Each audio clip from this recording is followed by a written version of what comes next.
হরি ওম। জয়গুরু সবাইকে। স্মৃতি কথা অখণ্ড সংহিতা প্রথম খণ্ড হইতে। ওম অখণ্ড সংহিতা বা অখণ্ড মণ্ডলেশ্বর শ্রী শ্রী স্বামী স্বরূপানন্দ পরমহংস দেবের উপদেশ বাণী। অখণ্ড সংহিতা প্রথম খণ্ড। স্মৃতি কথা। তিনি পড়িয়া শোনাইতে লাগিলেন। প্রবাসে যখন আমি পড়িতে যাই, তখন জন্মভূমির ছাত্র সমাজের যে মূর্তিটা আমার দৃষ্টিগোচর হইয়াছিল, কিছুদিন পরে যখন পারিবারিক কারণে স্বগ্রামে ফিরিয়া আসিলাম, তখন দেখিলাম উহা যেন সহসা পরিবর্তিত হইয়া গিয়াছে। দেখিলাম যাহারা নিজেদের অস্তিত্বে পর্যন্ত বিশ্বাস করিত না, এমন অনেক ছাত্রের মধ্যে একটা উচ্চ আকাঙ্ক্ষা এবং নতুন উৎসাহ যেন জাগিয়া উঠিয়াছে। ইহাদের কেহ কেহ ব্যায়ামচর্চা দ্বারা শরীর গঠনে মনোযোগী হইয়াছে, কেহ কেহ সদ্গ্রন্থের পঠন ও পাঠনে উদ্যোগী হইয়াছে, কেহ কেহ সংযম সদাচার ও পবিত্রতার ভাব অপরাপরের মধ্যে প্রচার করিবার জন্য চেষ্টা করিতেছে এবং অধিকাংশই নিয়মিতভাবে ভগবদ উপাসনা করিতেছে। আরও লক্ষ্যে পড়িল যে অভিভাবক সমাজের ভ্রুকুটি সত্ত্বেও ছাত্র সমাজের এই উন্নতির স্পৃহা দমিত হইতেছে না। আমি বিস্মিত হইলাম। ব্যাপারটা আমার নিকট আশ্চর্যবোধ বোধ হইতে লাগিল। বর্তমান যুগের স্কুলের ছাত্র যাহারা না পায় শিক্ষকদের মুখ হইতে জীবন গঠনোপযোগী সৎকথা শুনিতে, না পায় তাহাদের জীবনের কোনো দৃষ্টান্ত হইতে মূল্যবান ইঙ্গিত সংগ্রহ করিতে, তাহারা যে হঠাৎ নতুন প্রণালীর জীবনযাপন করিতে ব্যগ্রতা প্রকাশ করিতেছে, ইহা আমার নিকটে একটা কৌতুককর রহস্য বলিয়া মনে হইতে লাগিল। দুই একটি বন্ধুকে জিজ্ঞাসা করিলাম ব্যাপারখানা কি, কিন্তু তাহারা প্রথম যেন একটু চাপিয়া যাইতে লাগিলেন। কিন্তু ক্রমে জানিতে পারিলাম বিদ্যাকূট হইতে মাইল 2 দূরে বাগাউড়া গ্রামে কিছুদিন যাবৎ একজন সাধু আসিয়া আছেন। তাহারই উপদেশ নাকি ছাত্র সমাজে এই যুগান্তর আনয়ন করিয়াছে। সাধুদের মধ্যে আজিকালিকার লোকের ধারণা খুব ভালো নহে। আমি গঞ্জিকাসক্ত, অদৃষ্টবাদী, পরানুগ্রহজীবী, সাধু নামধারী বহু ব্যক্তির জীবন সম্পর্কে বহু অপ্রীতিকর কথা অনেকের মুখে শুনিয়াছি। সুতরাং সাধু আসিয়াছেন শুনিয়াই বড় একটা হৃষ্ট হইলাম না।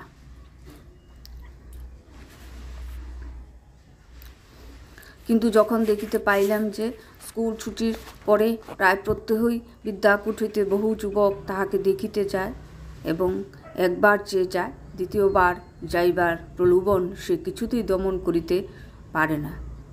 একবার যে সাধুর মুখের একটি কথা শুনিয়া আসে, সেই প্রশংসায় পঞ্চমুখ হয়, তখন মনটাকে যেন আর বাঁধিয়া রাখিতে পারিলাম না। সাধুজি নাকি একজন মস্ত বড় গায়ক, ছেলেদের নাকি তিনি বড়ই ভালোবাসেন, তিনি নাকি বড়ই মধুরবাসী। ফলে আমার সাধু দর্শনের জন্য এক প্রচণ্ড আগ্রহ জাগিল।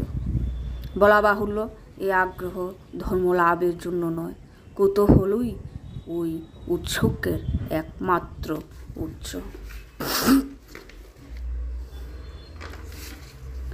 সুতরাং একদিন বাগাউড়া রওনা হইলাম। বন্ধুদের মুখেই শুনিয়াছিলাম সাধুজি অতিশয় পরিশ্রমী, 1 মিনিট সময়ও বৃথা ক্ষেপণ করেন না। তাহার সহিত সাক্ষাৎ করিতে যাইয়া বাস্তবিক দেখিলামও তাই। সম্মুখে একটি ছোট্ট ডেস্ক, তিনি রাশিকৃত পত্র লেখায় ব্যস্ত। পরে জানিলাম নানা স্থান হইতে ব্রহ্মচর্য, সদাচার ও জীবন গঠন সম্বন্ধে উপদেশ পাইবার জন্য সর্বদা তাহার সমীপে যে সকল পত্র আসিয়া থাকে, ইহা তাহারই উত্তর। সাধুজির চেহারা উজ্জ্বল, পরিধানে গৈরিক, মাথায় লম্বা চুল আমার চোখে বড় সুন্দর লাগিল। সঙ্গীদের মধ্যে একজন ইতিপূর্বে সাধুজির নিকটে আরও যাতায়াত করিয়াছেন। তিনি তাহাকে প্রণাম করিলে আমরা সকলেই এই দৃষ্টান্তের অনুসরণ করিলাম। সাধুজির পাদস্পর্শমাত্র আমার মনে শ্রদ্ধার ভাব জাগ্রত হইল। ক্রমে কুশল প্রশ্নাদি করিয়া তিনি একে একে আমাদের নাম জিজ্ঞাসা করিতে লাগিলেন। একজনের নাম জিজ্ঞাসা করেন আর স্নিগ্ধ দৃষ্টিতে তাহার দিকে কিহৎকাল তাকাইয়া থাকেন। তার চক্ষু দিয়া সেই সময় যেন একটা জ্যোতির প্রবাহ ছুটিয়া আসিতে থাকে। কেহ কেহ যেন এই দৃষ্টিমাত্রই কেমন একটা অনির্বচনীয় শক্তির স্পর্শ অনুভব করিতে থাকে। একজনের নাম জিজ্ঞাসা করেন আর একটুখানি তাকাইয়াই তার নামের একটা ব্যাখ্যা শোনান। একজন বলিল তার নাম নগেশ। তিনি বলিলেন, ন গচ্ছতি ইতি নগ, যে চলে না। বিঘ্ন বিপত্তি দুঃখ দৈন্য কিছুতেই যিনি বিচলিত হন না, তাকেই বলি নগ বা পর্বত। নগদের মধ্যে ধীর ব্যক্তিদের মধ্যে যিনি শ্রেষ্ঠ, তিনিই নগেশ। ইন্দ্রিয় সংযম করলে মানুষ নগেশ হতে পারে। একজন বলিল তার নাম দেবেন্দ্র। সাধুজি বলিলেন, দিব্যন্তে বই দেবা, জ্ঞানের আলোকে যারা দীপ্তিমান হন তাদের বলি দেবতা, তাদেরও যে রাজা তাকে বলি দেবেন্দ্র। কিন্তু ইন্দ্রিয় সংযমীরই যথার্থ জ্ঞান লাভ হয়, অসংযমীর হয় না। খাঁটি যদি দেবেন্দ্র হতে হয়, সংযমকে লাভ করতে হবে। একজন বলিল তার নাম হরি প্রসাদ।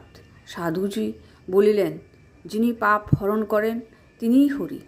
সেই হরির যে প্রসন্নতা সম্পাদন করতে পারে তার নাম হরি প্রসাদ।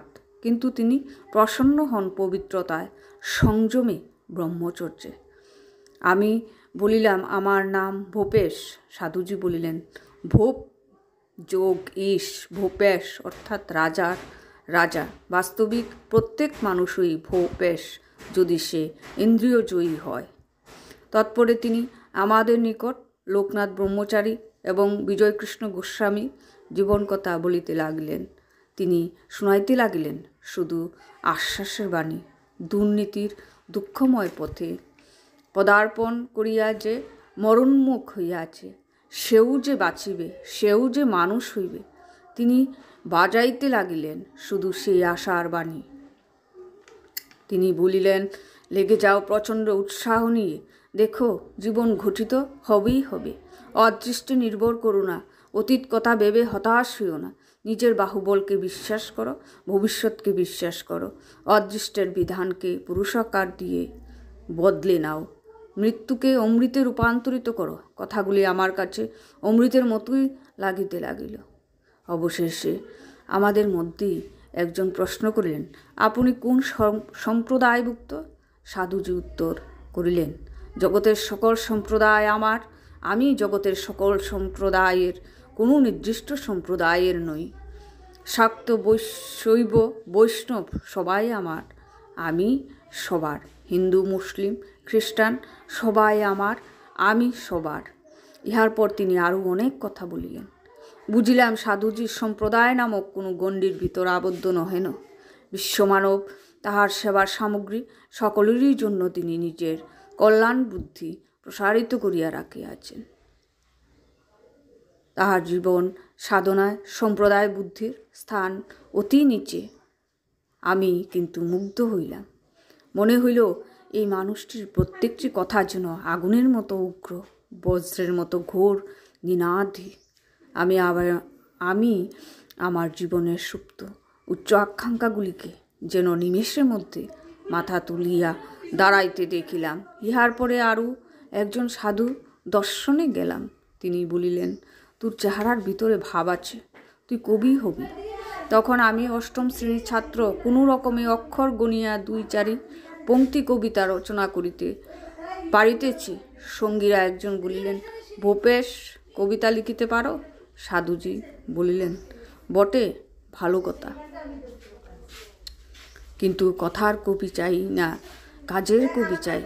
সমগ্র জীবন ভরে এমন সব কাজ করে যেতে হবে যেন সবগুলি মিলে একটা অপূর্ব মহাকাব্যের রূপ পায়, এবং সে কাব্য যেন জাতি, দল বা সাম্প্রদায়িক বিশেষেরই আদরের না হয়, পরন্তু সকল জাতি, সকল দেশ ও সকল সম্প্রদায়ের প্রাণের জিনিস হয়।